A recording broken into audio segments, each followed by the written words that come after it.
in the government hospitals and various hospitals here in other parts of the hospitals also in Hyderabad, and they are going back to their native places, and almost 25 to 50 kilometers, 30 kilometers away from their place, they have a dialysis facility. Standalone dialysis centers are there. Because of that, almost 15,000 patients are under intensive hemodialysis. As the longevity of the patients is increasing in our state, so also the transplantation program simultaneously should escalate in order to take care of those patients, because the number of dialysis machines are limited. A very big center and standalone center has got around 12 to 15 machines, and the minimum is 5 machines. So naturally, we cannot keep on increasing the number because of so many administrative and economical reasons. But they should move forward with the transplantation so that they can take up the new patients onto the dialysis program there in those hub and spoke model dialysis centers. So we have been waiting for the new centers to come up. Another 70 to 75 dialysis centers are going to come up. But this is not with the dialysis alone. We are supposed to take care of them through transplantation also. As you can realize that the living related transplantation program is actually taking a backseat nowadays, with most of the families becoming nuclear and most of the people are becoming sick with diabetes or hypertension in the younger age groups. So the parents are unable to donate to their children. So also the siblings also at the same time. Some of the diseases are genetic and we can't even ask them to donate the organs within their family. So naturally they have to go for an unrelated transplantation, which is not acceptable legally in our country. So in order to avoid that, there are few strategies. One is the disease donor transplantation. The second one is the swab transplantation. Swab transplantation, swab is taken. They have done more than transplantation, swab transplantation among more than 11 pairs. In Telangana last year, 26th March 2025, we adopted the quarterly, according to which we can go ahead with the swab transplantation. At this time, I officially from the Apollo group of hospitals to think about the transplantation program, swab transplantation program also seriously, so that it will decrease the number of people who have been waiting for the transplantations. And this is one thing, especially the kidney and the liver. So other than this, the transplantation program in the state of Telangana is doing very well. Only thing is that more and more awareness programs should take place. The people who are involved in the transplantation program are unable to make up the campaigning for the transplantation, especially the donation.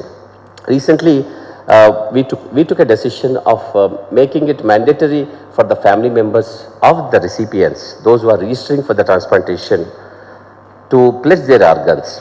And a few days back, I just went through the statistics where there is an improvement in the number of patients or the pledges of donation. Hardly anything actually, and most of the people did not really take it seriously. I feel that when you think that the society should be able to listen to your problems and respond positively, so that society should take care of your problem, some family members also should think that they also have an equal responsibility to give it back to the society, because they know the problems of a patient who has got an end stage organ failure. Similarly, their family members also should be able to pledge their organs. And I have seen hardly anyone, not even the spouse of the recipient and not even the children of the recipients. Personally, I interacted with some of the people, the family members of the people who came to register for the organs, especially the heart and lungs. And they are very, very unaware of the term called organ donation pledge during their lifetime. And this is very, very pathetic, and I encourage all of you to involve the family members also right from the beginning, so that they can be our ambassadors and they can go and spread the word. Another interesting aspect which I would like to share with you all, that not a single one who donated the organs during the most difficult part of their life, the family members also, they never heard by the expectations of the society that we are unable to campaign so that the organ donation, the term should reach up to the ordinary people in this society. So it is our responsibility to see that the organ donation, the term, should reach up to the ordinary people, so that at the time of such a crisis in their life, that a young boy who met with an accident and struggling to get the life and the ventilator and the intensive care set up, the family members are waiting outside with the folded hands and praying the God that he is going to recover. But unfortunate thing is that he is not going to recover. The doctors say that he is a brain dead. And the family members are taking such a bold and very pious decision to donate their organs. And it is difficult for the coordinators also to convince them in such a period of crisis to donate their organs of their own loved ones who is there inside the ICU. So it is important for us to spread the term called organ donation pledge. And this year, and in fact, Telangana is actually lagging behind as for the statistics of organ donation pledges is concerned. Maharashtra being almost 1.5 lakh people have pledged their organs.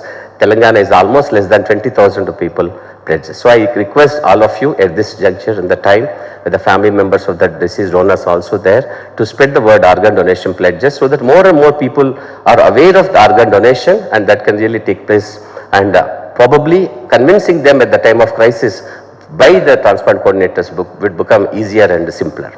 So with this I close and thank you all for kind attention, the patient hearing. Thank you.